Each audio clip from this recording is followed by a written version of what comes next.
esta tarde, noche de miércoles, calle 11, viene al corazón de la alcaldía Iztacalco. Aquí se encuentra, la está usted viendo, la iglesia de Santa Anita, principios del siglo XVII, y tenemos una enorme ventaja de contar, como lo hacemos de vez en vez, con nuestro amigo, el cronista Gerardo Olvera. ¿Cómo estás, Gerardo? Qué gusto saludarte. El gusto es mío, todo bien en este centro de este gran pueblo, Santa Anita, Zacatlamanco, Huehuetl. Y estamos aquí con este fresco, que no es original, pero mira, nos habla bastante bien del lugar donde andábamos. Así es una reminiscencia completamente de la zona lacustre. Es un pueblo lacustre, a la orilla, a la ribera de dos grandes cauces hídricos. Canal Nacional, que es la calle contigua a donde estamos. Que venía desde Xochimilco hasta La Viga. Exactamente, que se conserva al día de hoy cierta parte que se ha rescatado a bien. Y por supuesto, lo que era el famoso Canal de la Viga. Esta zona que venía desde los pueblos del sur hacia desembocar a la zona centro de nuestra ciudad.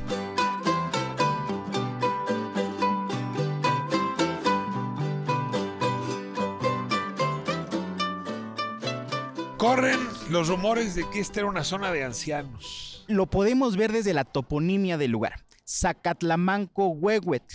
Huehuetl en náhuatl, anciano. Zacatlamanco, el lugar donde se ofrece zacate.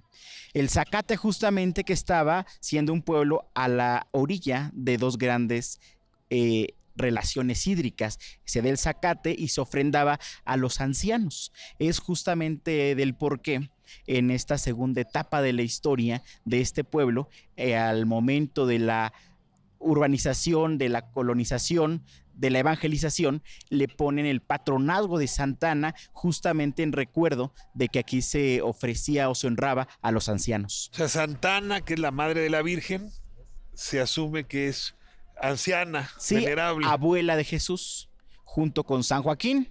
Curiosamente, los únicos dos pueblos de esta alcaldía Iztacalco son Santa Anita, Zacatlamanco, Huehuetl y San Joaquín.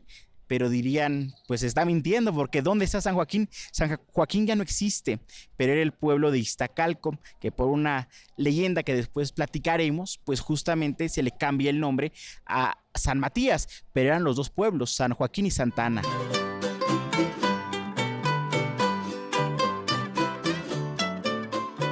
Siempre a mí me queda, Gerardo, la duda de por qué los misioneros fueron eligiendo unos lugares y no otros. ¿Por qué eligen justamente este sitio para elegir la iglesia, los franciscanos, que luego pasó a manos de los dominicos, de los agustinos, pero son los franciscanos quienes fincan aquí primero que nadie? Sí, son los franciscanos los que se aventuran a evangelizar toda esta parte.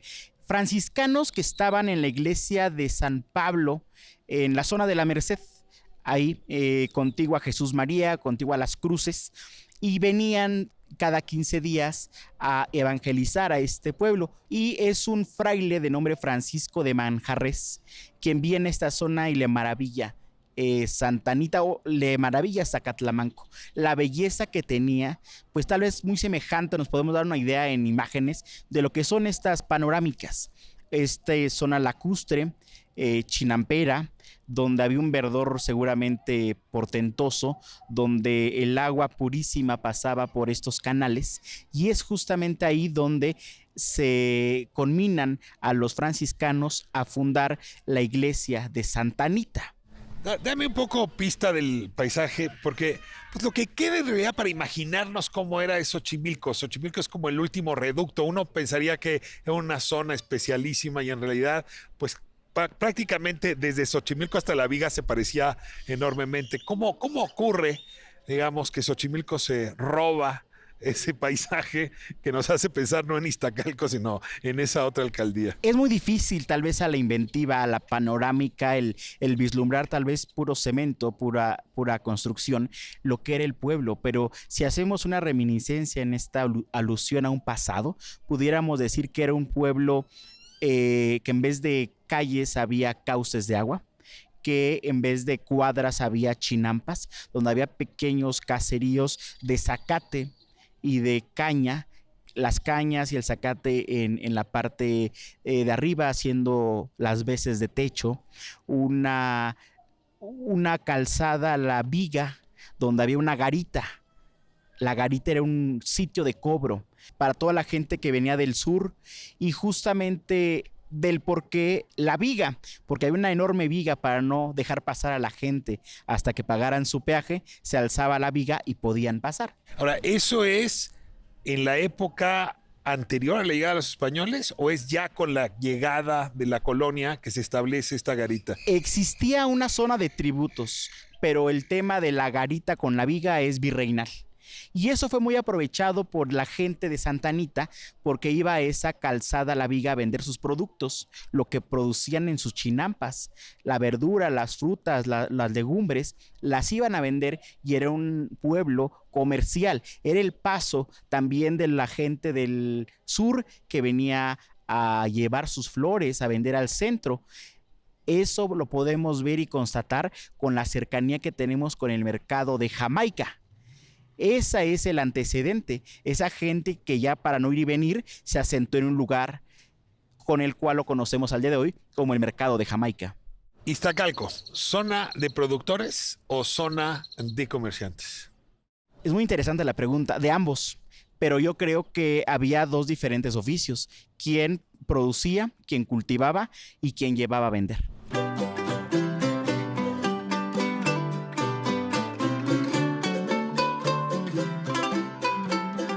Ahora pasan los siglos y lo que hacemos contigo es un poco como recorrer las capas civilizatorias o como las quieras llamar. Hoy, ¿qué es Iztacalco? ¿A qué sabe? ¿A qué huele? ¿Quién es la gente que vive aquí? ¿Quedan todavía familias originarias? ¿Los barrios corresponden a los pueblos de la época?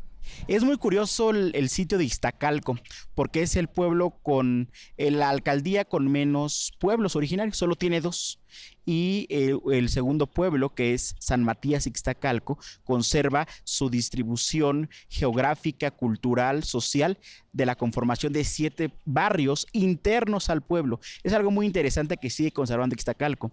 Ixtacalco, con sus 2 pueblos, hay familias nativas, familias que pertenecen a cofradías, a mayordomías, que siguen conservando la riqueza cultural de Ixtacalco, sus fiestas patronales, sus jubileos, algo que lo podemos ver en las fiestas de Santa Anita y también los jubileos interesantes que hacen para el mes de agosto.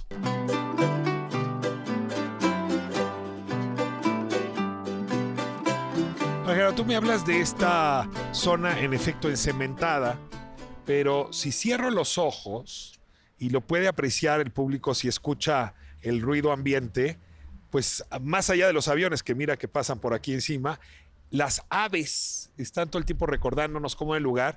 Y por cierto, el verdor sigue vivo, digamos. Uno ve la potencia que tienen los árboles y en general el conjunto, digamos, verde de la zona sí te hace pensar cómo era.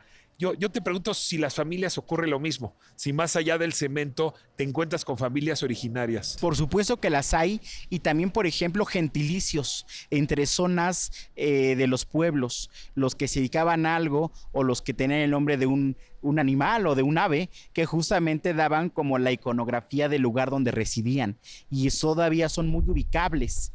A lo mismo que Iztacalco, por ejemplo, ha saltado a la luz por todavía su verdor, justamente a pesar de que ya es difícil a la imaginación. Santa Anita Zacatlamanco Huehuet, por ejemplo, respondiendo a la pregunta, es cuna de una tradición trascendida Xochimilco, pero principiada aquí, que es la flor más bella del ejido. No me digas, es de esta zona. Es de este pueblo. ¿Y sigue todavía existiendo el concurso Sí, de la flor más bella del ejido? por supuesto. En Xochimilco. ¿Anualmente? Anualmente, cada Viernes de Dolores. El Viernes de Dolores es un viernes antes del Domingo de Ramos. Pero ahora existe la tradición, pero está en Xochimilco. Vamos en la edición 237. Pero fue principiada aquí en Santa Anita, obviamente recordando este pasado lacustre que estuvo hasta 1935-37, cuando es... ¿El Canal Nacional llegaba hasta esa fecha, Sí, hasta acá? sí. O sea, ¿lo entubamos apenas en 37? Se entubó por el año 40. Es algo como tristemente todos los lagos y todos los ríos y cauces de agua hídrica en esta ciudad, pero existía agua y hay fotos todavía de los años 30 de un Santa Anita hídrico lacustre, y que aún conservaba la tradición del Viernes de Dolores, la flor más bella del ejido, que se pasó un año en la tradición a San Andrés Mixquic, pero la gente se quejaba que era muy lejos. Si el día de hoy es muy difícil llegar a Mixquic, Y sobre todo en Día de Muertos, no te atrevas a llegar. hace 80 años, pues creo que era aún más. Y de ahí se decidió cambiar la sede a Xochimilco desde 1955 y ahí se ha quedado.